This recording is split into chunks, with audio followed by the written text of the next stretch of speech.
मकर संक्रांति, पोंगल, माघ बिहू या पोष संक्रांति, भारत में इसे अलग अलग नाम से जाना जाता है, लेकिन हम कोच राजवंशी लोग इसे पुशुना फेस्टिवल कहते हैं। पुशुना या पुशना शब्द कोच राजवंशी लैंग्वेज के पोष महीने से आया है, जो कि मिड जनवरी से शुरू होकर पूरे महीने तक मनाया जाता है। हमारे कम्युनिटी के लिए ये एसेंशियली एक हार्वेस्ट और सीजनल फेस्टिवल है। इस सीजन में खाना भरपूर मिलता है और इसीलिए इस सीजन को सीजन ऑफ नो एंडिंग भी कहा जाता है।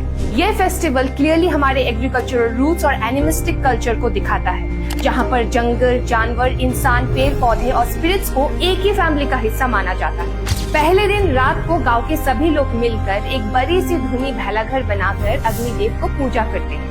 इसमें चावल, चीरा और पीठा का ऑफरिंग्स दिया जाता है और लोग आग के पास गैदर होकर गाना बजाना और नाच का आनंद लेते हैं। और इसी जलते हुए बैम्बू के क्रैकिंग साउंड से पूरा गैदरिंग एक एनर्जेटिक माहौल में बदल जाता है। इस ओकेशन पर हम सूर्य देव की पूजा करते हैं, क्योंकि वो एनर्जी के मेन सोर्स है और हमारी अच्छी सेहत और अच्छी फसल के लिए वो बहुत जरूरी होती है। गांव के लोग इस फेस्टिवल के टाइम जंगल में जाकर वाइल्ड हनी, बैम्बू, सूखी लकड़ी, मछली और खाने लायक अन्य चीजें गैदर करके लाते हैं।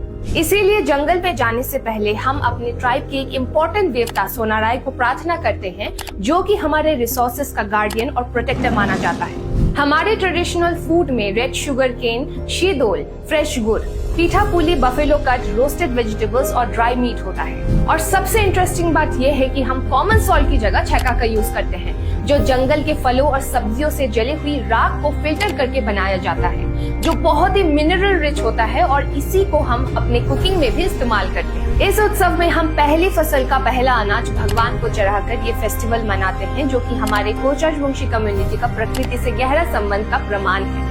আর শেষত সগাকে মোর তরফ থাকি পুশুনা পরবের অনেক হিয়া ভরা শুভেচ্ছা থাকে। দণ্ডবোধ।